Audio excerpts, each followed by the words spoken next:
gentlemen, welcome back. It's the One Health Podcast. It's another great week here. I'm your host, Tori Schmelzer, and I am a fitness enthusiast / fitness entrepreneur.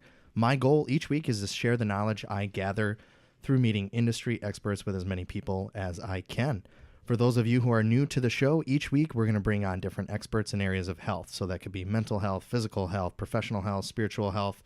Today we're talking about skincare and the things to look out for.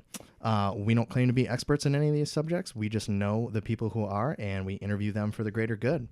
Thanks again for everyone who has got on, subscribed to our podcast on that little purple podcast app on their phones. Everybody who's on Google Podcasts, Spotify, thank you guys so much. We really do appreciate it. Do us a favor, hop on, leave us a review. That really does help us in the rankings. Share this with your friends and family. Remember to go to onehealthpodcast.com. Stay up to date on all of our latest news. Shout out to our sponsors of the show, EcoGym and Motivating You. Motivating You is giving away a free macro plan, which is a free food plan. So make sure you guys go on and check them out at shop.teammotivate, the letter N and the letter U.com. EcoGym Worldwide. These guys are now offering a revolutionary group fitness class called Surge that's going to change the way you think about group fitness. They're doing that. They're doing red light therapy, hyperbaric therapy, tanning, meals, supplements, all that good stuff. So make sure you guys go on ecogymworldwide.com and check them out. Today on the show, we have Deena Kreimont. Did I say that right? Kreimont. Kreimont. Yeah, you Sorry. got it. I knew I was going to screw this up. That's okay. Deena is a graphic designer and marketer with a passion for health and wellness. She's the co-founder of the online store The Bathwell, a destination for all non-toxic, plant-based bath and body care. Anything else? Did I leave anything out? No, you got it. Perfect. So I met Deena at a, what do you call it, a health fair, student appreciation night at Core Power Yoga? Yeah, pop-up. Yeah. So Core Power Yoga, if you guys haven't been there yet, you guys got to go check them out too. But we are very good partner. We've set up an excellent partnership with them, and they're all about health and wellness. So Deena brought in samples of her products from the Bathwell. How many different products do you guys have? Oh, man. Right now, I would say we have 65 different products. We carry 9 different brands. 65 different products? Yeah. So it's not only like stuff that you guys have created, it's like other brands too. Right. So we curate everything from other brands at this point. So kind of like a Sephora where you're going to go in and be able to shop different brands. The difference with Sephora versus our store is that we look at everything. We make sure the ingredients are non-toxic, plant-based, cruelty-free, and are good for you. So how did you personally get into this journey of like skincare, soaps, lotions, like all that good stuff? How did that start for you? I've always been really passionate about health and wellness and working out and eating healthy. And I never made a connection with the products I was using and the impact they had on my health. I would say about like 3.5, 4 years ago, I found out about this app called Think Dirty. And you can go on there and put your products in or scan them, and it'll give you a ranking from 0 to 10, 10 being the most toxic. And I thought I was using pretty good products. I'd buy a mix of things at different places. Certain things look like they had like eco branding or green branding, and I thought, okay, these are things that are good for me. I was like, I thought I was conscious about what I was using. And then I put my stuff into this app, and the scores were like 8, 9, 10. Yeah. I was like, you've got to be kidding me. What is going on here? And I started, that kind of just set me off. And I was looking at the scores that came back for these products, and certain things were associated with being carcinogens or hormone disruptors, having birth defects. And I'm like, I've been using these products. There's no warning label. What's going on? And that kind of set me on this journey of educating myself and following different influencers and reading different resources and figuring out what are in our products and what kind of impact could this have on my health. Interesting. So you were doing marketing before you got started in this company, right? Yeah. Okay. Gotcha. So you're doing that. So that app really is what kind of woke you up. It definitely woke me up. So what's that called again? It's called Think Dirty. Think Dirty? I'm in no way associated with Yeah, it. yeah. No, I'm not like a sponsor of it, but Yeah, I yeah. always encourage people to just check it out. Just be curious about what you're using and look up one or two things and see where they rank. I always like to use stuff that's like a 0 to 3. Okay. It's not like nothing's like a one-stop shop for anything. Even with them, there's still, some ingredients that they might not have data on, or there might be some holes here and there. But that's a perfect starting point, especially for someone who's never really tapped into what's in their products and their ingredients. Okay. So I guess that leads us perfectly into my next question, which is I buy things. I'm a male. Females might be a little bit different, but I buy things because they smell really good. Yeah. And I don't pay any attention to what's on that label. Yeah. I could care less. As long as it smells really good and my girlfriend's happy with it, I'm okay. So what are what are some specific chemicals that like we need to look out for? Well, you led me into one of my favorite topics, which is fragrance. And that I think is like the most controversial ingredient. And it's one that makes me a little bit like angry at at different companies because, so basically with fragrance, whether it's in a cologne or a body wash or lotion, it's listed on a label as fragrance. And that's like their secret formula for how a product gets its scent. And in the US, there's no regulation over fragrance. Because it's a trade secret, companies don't even have to disclose anything that's in their fragrance. So what happens there is because companies don't have to disclose of it, that one word on a label can mean 10,000 different chemicals. Wow. Which is crazy. Most people don't realize this. And there's such a lack of transparency. So we just think, oh, this smells great, but there's no way for us to know what's in that fragrance. So one thing I always tell people to do is just start with a couple ingredients, and maybe you don't care. It's a spectrum, right? Like I'm probably more strict with what I use. Some people, you might be in the middle. But if you pick one or two things that you want to look for on a label, start there. And so start maybe with fragrance and see it's in everything. Once you start paying attention to it, you can't escape it. And so like with the brands we have on our site or other brands that I shop, I look for ones where they say fragrance with plant-based ingredients or essential oils, and things really still smell good. Yeah. I co-founded the site with my husband, and so he tests out products too. And so there's options for men and women that still smell good but don't have this ambiguous fragrance in it where we don't know what it is. That, like I said, that's terrifying. I let off with I just buy it because it smells good. Right. So do you think a lot of those chemicals are causing some stuff like skin cancer and stuff like that?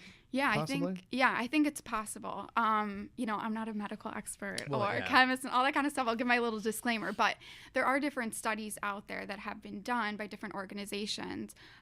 There's this one organization called the Environmental Working Group. They're similar to the Think Dirty app, where you can look up products, you can look up individual ingredients, and they'll tell you what studies have been done and what they could be associated with. So there's a lot of buzzwords that companies use on labels, like paraben-free, phthalate-free, all that kind of stuff. And so parabens and phthalates are in products. Phthalates are in a lot of fragrances, and they've been associated with being carcinogens, disrupting hormones, causing birth defects. And so it's some scary stuff. I never try to scare people into what they're using, but just kind of, it's hard to make an informed decision when you don't know what's in a product. So I always try to encourage people to just start doing some research and start looking up a few different ingredients here and there. And I think that will help encourage you or others to just kind of be a little bit more cautious before buying something. Yeah. So do you guys carry, from the sounds of it, 65 different products. You carry pretty much everything when it comes to skincare, right? So we focus on bath and body. So everything okay. like lotion, body wash, scrub. And that came from, I also love makeup and skincare and all that kind of stuff too. But the reason I like to focus on bath and body is because, your skin is your biggest organ. And what you're putting on your skin is being absorbed into your body. And so when it comes to body products, those are going over the largest surface area of your body, you know, your lotion, your body wash, your deodorant, all that kind of stuff. And some things you reapply throughout the day. So our philosophy is if you're going to switch your products and try to decrease the toxins that you're exposing your body to, start with those products and then go from there. So when something says it has, let's take lotion, for example. Mm-hmm. It's the winter. Me personally, my skin dries out so bad in the winter. I literally switch body washes to things that say they have more moisturizer in them. Lotion specifically. Is it necessary to apply this stuff like 7 times a day? Is that the sign of like a cheaper product? That's a good question. Yeah. You shouldn't have to apply it so many times a day. With lotion, especially with my hands, what I used to find when I worked in an office and I'd be using the soap that was at the office to wash my hands all day, that soap had a lot of really harsh sulfates, which are like the foaming agents, and those really strip your skin and dry out your skin. And so then I would find that I'd have to put on more lotion throughout the day. So it's kind of a combo of both. If you're using like a good quality body wash that's plant-based ingredients, so like moisturizers like, you know, olive oil or shea or all that kinds of stuff, you shouldn't have to be reapplying stuff throughout the day. Okay. That was my question. So like it's winter here in the Midwest. What kind of body wash should I be getting? Like you just named a couple ingredients that were in there. Should I switch to one with more moisturizer or?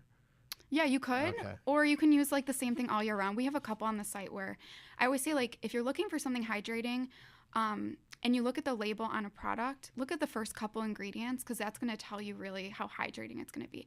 If water's the first ingredient, it might not be so hydrating, but we have some where aloe juice is the first ingredient, or different mix of organic oils. That kind of stuff is going to really hydrate your skin. So same thing with my scalp too. So super dry in the winter.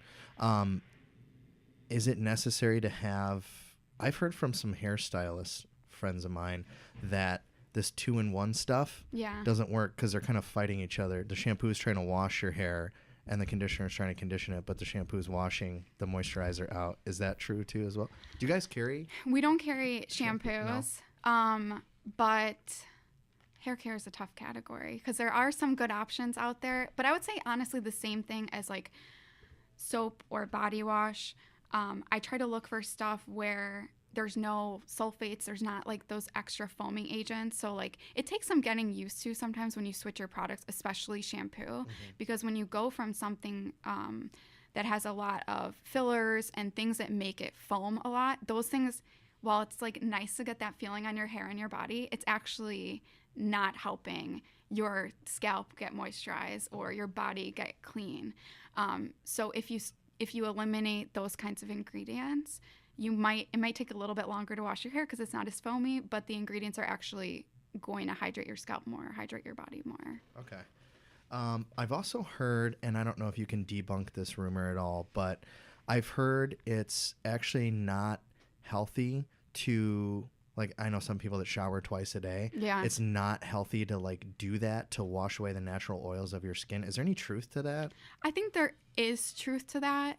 I think that our bodies are meant to, it's like, it's similar to like deodorant almost. Like people use antiperspirant and it stops them from sweating, but like our bodies are meant to sweat. So it's similar to that, like with like overwashing and over showering your skin. I definitely notice it more with like my face. Like if I overwash my face, my skin breaks out, it gets dry. So I think just like using products that don't have those harsh foaming agents and not overwashing your skin is something, because your body's meant to have like a certain amount of oil on it and it kind of balances out, and I think by overwashing it's like kind of disrupting what it's supposed to do. Okay. Yeah, I've always wondered that because you hear conflicting things from people. Yeah. And again, it's one of those things like you don't want to be the stinky kid in class. No. You know?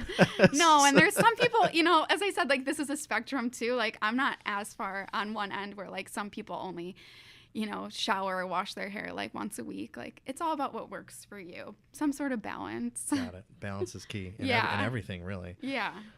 What other products, what are your guys' like best sellers? What are people like going nuts for right now? We have this one line that people really like, and it's based in Canada, and they started out as an organic juice bar.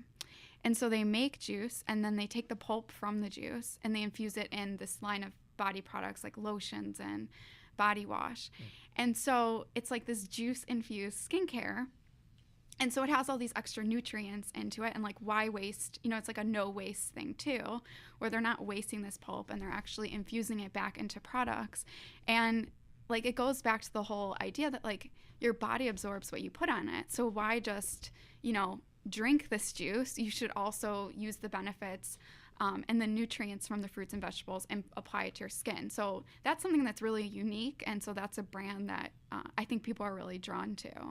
People, when we were at Core Power Yoga, they were looking at you guys as bath bombs. Yes. What do those do? So they foam up in the tub, and so ours, conventional bath bombs, I would say, are really heavy in like artificial colors and scents. Ours are all natural plant-based colors and essential oils, and they foam up in the bath. People are obsessed with them, and so it's like kind of like a little bubble bath, but then it also releases ingredients that are going to hydrate your skin, or things like Epsom salt, which are really good like post-workout if your muscles are really sore, because it helps with muscle recovery.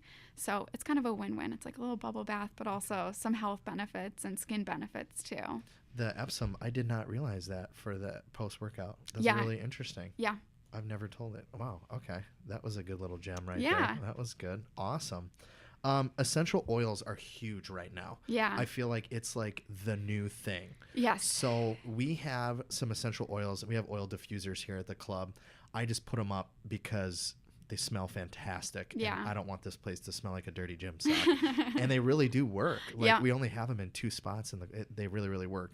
What are some of the benefits of putting these oils on your skin? I've heard, you see videos on Facebook and stuff like that. Where like, oh my God, it burned my skin and this and that. Yeah. What are some of the benefits to putting these oils on? So depending on the type of oil and the type of plant that is used to make the oil, there could be all different types of benefits. Like, I use this one roll-on, and it has a few different essential oils mixed together, and I put it on before bed, and it's supposed to help calm you down and help you sleep better. Is it lavender? It has lavender in it. Yeah. Okay. So I'm like not by any means like an essential oils expert. There are some people out there who can tell you like, oh, this does this will help with digestion, this will help with headaches. There are a lot of companies that specialize in that. I think there is a lot of misinformation out there about essential oils. I mean, they are very powerful ingredients. I mean, I think they tell pregnant women to avoid using essential oils because certain things can interact with your body and be too strong in that case. But it's like with anything else where not all essential oils are created equal. So they're made through all different types of processes. Some they use, like they steam the plants. Some they come into contact with other chemicals, and that's how they extract them. So it's like with you could go down a rabbit hole of like learning about them and the process for how they're made. That's what I was going to ask you. Where do they come from? Yeah, so they basically take a plant, so like rose essential oil, for example. So they'll take rose, and it could be extracted in a few different processes. So like one, they could steam distill it, and then they basically take the oil that's left from that process. Okay. And that's the essential oil. Sometimes it comes to contact, like they take the plant and they use a chemical. I can't think of what it is, but they use some sort of chemical to extract the essential oils. So depending on how it's made, if it's like an organic rose or how it's processed, it could have different strengths, different kind of like sub-ingredients involved. So it's definitely something that is worth looking into, because it is like they do provide natural remedies for different things.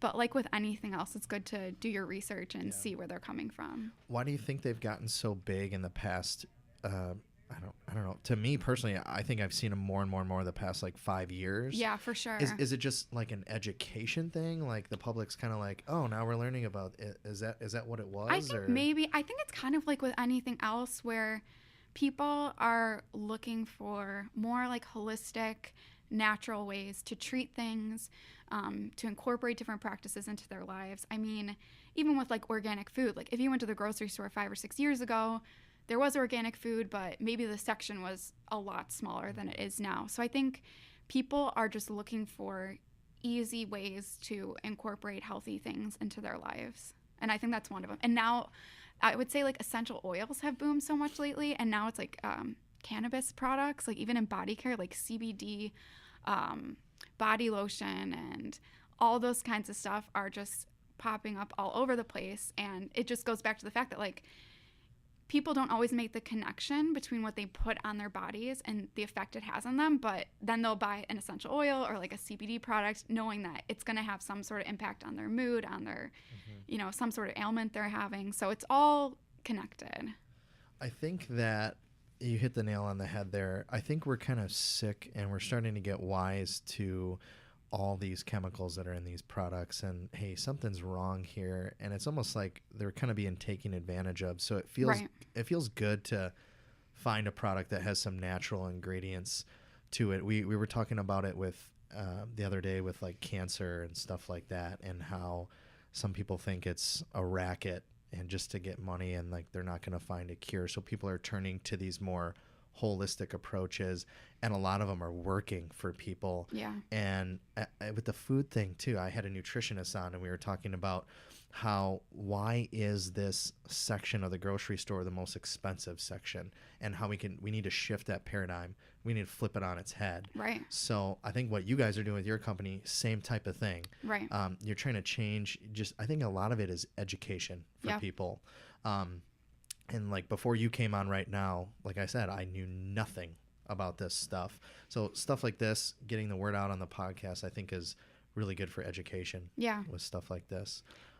So what do you guys look for? You've partnered with all these different companies. What are like some specific things that you will not budge on that are like not negotiable? This company has to do X, Y, Z for us to partner and carry their products. Yeah. So they have to be cruelty free. And there's a lot of like misinformation about what it means to be cruelty free. They can't test their ingredients on animals. They can't supply any of their ingredients from places that test on animals. So that's something that is really important to us because it's just not necessary. There's no reason that companies have to do that. Mm-hmm. There's certain ingredients that we will not budge on. Fragrance, synthetically derived fragrance is one of those. So if they won't disclose to us what's in their fragrance and ensure us that it's from essential oils or from plants or vegetables, we will not carry it. If there's any ingredient that is associated with a known risk, so like if I plug it in online and I look at a bunch of different sources and resources out there and I see, oh, this has been linked in this study to cancer, or this has been linked to possible birth defects, even if there haven't been like a ton of studies done, if there's any sort of indication that the ingredient's risky, I'd rather not use it. And then we also look for brands that have, they really are passionate about their products. They love what they do. They kind of are on the same page with us, is that it's not just about, selling body care. We really like to talk to people about what they're using and just opening their eyes to what's out there.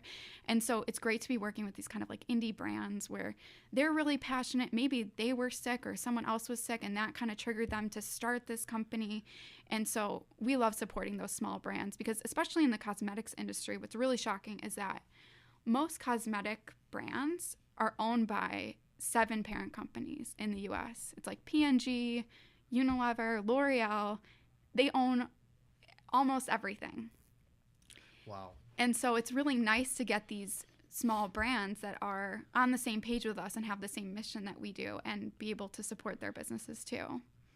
It's great because it's got to be defeating sometimes trying to go up against these big companies like that to try to, fight for shelf space and stuff like that.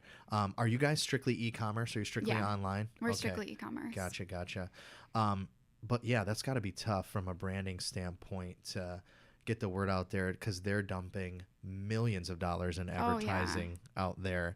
And again, it's just, that's all this noise, and people can't see past that because that's all they see. Yeah. They're front of mind. They go to the grocery store, they get the best shelf space, you know what I mean? Yeah. At Walgreens or any of these other stores, you know? Yeah, and if you go to Walgreens, Target, any store, and you look at the body care aisle, you look at the shampoo aisle, and you really start looking at ingredients, you'll see that there's maybe like 1 or 2 brands that you should really be using. And that's crazy because these smaller brands, like you're saying, they don't have the budgets, they don't have the salespeople, they're not able to get in stores the same way that these other companies are. But what's interesting is the past couple years, especially, what I've seen is that companies like P&G, Unilever, L'Oreal, they'll buy these small indie companies and then they'll distribute them in the stores, which has good aspects, but also negative aspects, because sometimes they'll actually change the formulas of the products once they own them because they want to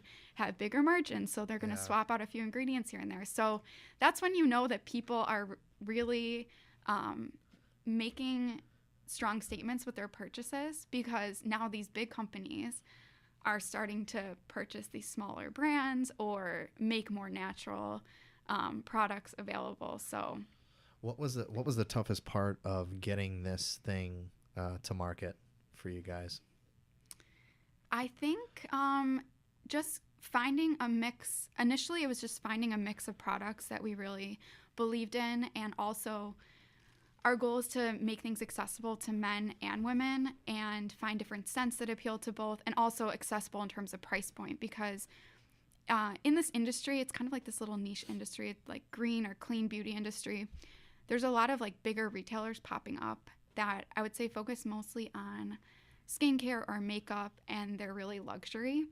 So a lot of time, so we wanted to do something a little bit different. And so just finding those brands and finding things that fit with our mission and our qualifications, I think took the most time when we were starting everything up. Gotcha. As far as advice goes, I always like to ask people for a couple pieces of advice to kind of wrap up. If you had to give 2 pieces of solid advice that we can take with us when it comes to making an educated purchasing decision, or just daily routines of what we're putting on our skin, what should we be doing? I think one thing I always tell people is to start out small and gradual. So if you know that your body wash is running out, start researching different body washes. Don't purge everything at once. I did that, and that was a really bad decision. And I always tell people not to do that. Take one product at a time, and kind of become an expert in that product, and start replacing things as you go, because you don't have to be perfect. There's no like wrong way to do this, but you don't have to change everything overnight, but just start making gradual small changes. And then I would say start familiarizing yourself with different resources out there, like Think Dirty, the Environmental Working Group. There's this great documentary that just came out on Netflix called Stink, and it's all about fragrance. So I always tell people to watch documentaries and just start thinking about things before you purchase them. Don't just pick it up at the store. Maybe, look at a couple resources before you're making that purchase. I love that. That's awesome. No, those are really, really good. As far as if people want to find out more about you or the Bathwell, where can they go to do that? Yeah. Head on over to our site. It's just www.thebathwell.com, and info@thebathwell is my email. You can send me questions, even if it's not bath related, if it's any kind of product. I love to talk about this stuff, and I just like to spread the word and talk to people about different products or ingredients and find different research out there. So you can always hit me up, and I'm happy to chat. And one more question, sorry. I'm really interested in this part. As far as price point goes, you touched on that. Yeah. Organic, again, with food, always seems to be way more expensive. Is it the same way with these products too? In general, my general answer is yes, but there are products where you can find something pretty comparable. Like we have some bar soaps or body washes that are under, $8 to $10. And so you can find easy swaps initially. We're trying to get more of those products and those price points because I think that's what makes it easier for people to make the switch. If you're used to buying body wash for $5, you might not want to spend $15, $20. So there are options out there. Okay. But again, because the ingredients are a little bit more quality and they're sourced differently, you can expect to spend at least a few more dollars for each product. And I tell people it's worth it. Same thing here in our industry. Pay a little bit more for that trainer that has some more qualifications, that has more years of experience. And in your guys' case, it's like, why would you not want to spend a couple extra dollars to ensure that you're not putting these terrible things into your body? It's like an investment in your health, and it's preventative the same way. Working out, eating healthy, certain things might cost a little bit more, but it's helping your body so down the road maybe you don't have to deal with certain health issues. I heard a saying a while back, and it goes, what would it cost you not to make these healthy decisions? Right. You know what I mean? Yeah. In the end, it might cost you years of, I don't want to be like morbid or anything, but years of your life. It might cost you time with your kids or your loved ones. So that's one of those things. It's like, invest in it now if you can. There's obviously a tipping point, but invest in these things, invest in it now so you don't have to invest more in it down later. the road. Yeah, really. Exactly. That's so true. Well, hey, thanks for being on. Thank you for having me. I really appreciate you coming on. We're going to go ahead. We'll link up your website in the Facebook post, Instagram post, all that good stuff, so people will be able to check you out. I'm sure you'll get some messages from people asking questions too. Another shout out to our sponsors. We really appreciate what Motivating You has done for our show, as well as Eco Gym. These guys have been essential, so we want to definitely thank them again. Until next week, guys, thanks so much for joining us.